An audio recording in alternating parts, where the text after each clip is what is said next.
પણ એક નેતૃત્વ આપણને મળ્યું અને આજે જુઓ દેશ અને દુનિયામાં ભારતનો ડંકો છે. પોલિટિકલ ગમે તે સ્ટેટમેન્ટ કરે તો એનાથી કંઈ ફેર નથી પડે એવો. હવે એનું કારણ છે કે ભાઈ આજે હું એમ કહું કે ભાઈ સાંકળ ગળી છે એમ કીધા રાખું તો તમે ના ચાખી હોય ત્યાં સુધી તમને એમ થાય કે આ ખરેખર સાચી વાત છે કે ખોટી. પણ માનનીય વડાપ્રધાનશ્રીએ ભાજપ રૂપી સાંકળ દરેકના મોંમાં ચખાડી છે. બધાને ખબર છે કે આ ગળી છે ને ગળી છે.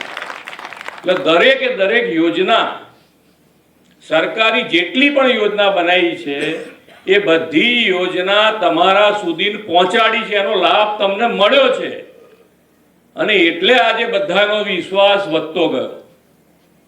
નહીતર બિહારમાં આવું પરિણામ આવે તો બિહારને ખબર પડી ગઈ કે આમાં બીજામાં કશામાં મજા નથી. છે મજા નથી.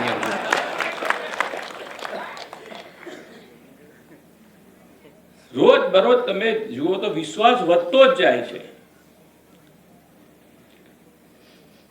પણ આજે આ ખરેખર સમસ્યાનું મોટું સમાધાન આજે પાલનપુર બાયપાસ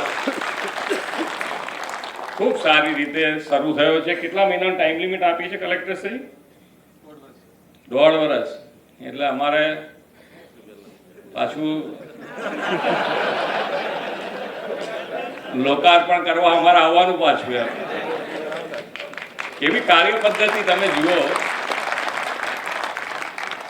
ને એક વિઝન સાથે કામ કરે છે. માનનીય વડાપ્રધાન શ્રી જુઓ એક વિઝન સાથે તમે એક પ્રોબ્લેમ થાય તો ભવિષ્યમાં પણ ફરી પ્રોબ્લેમ ના થાય એના સોલ્યુશન સાથે કામ કરી રહ્યા છે. વિઝન એમનું છે. દરેકે દરેક સ્ટેજે એમણે વિઝન સાથે કામ કર્યું. તો આજે આની અંદર ખૂબ મોટા કામો તમને જે વિઝન એમનું છે તમને કહું તો આજે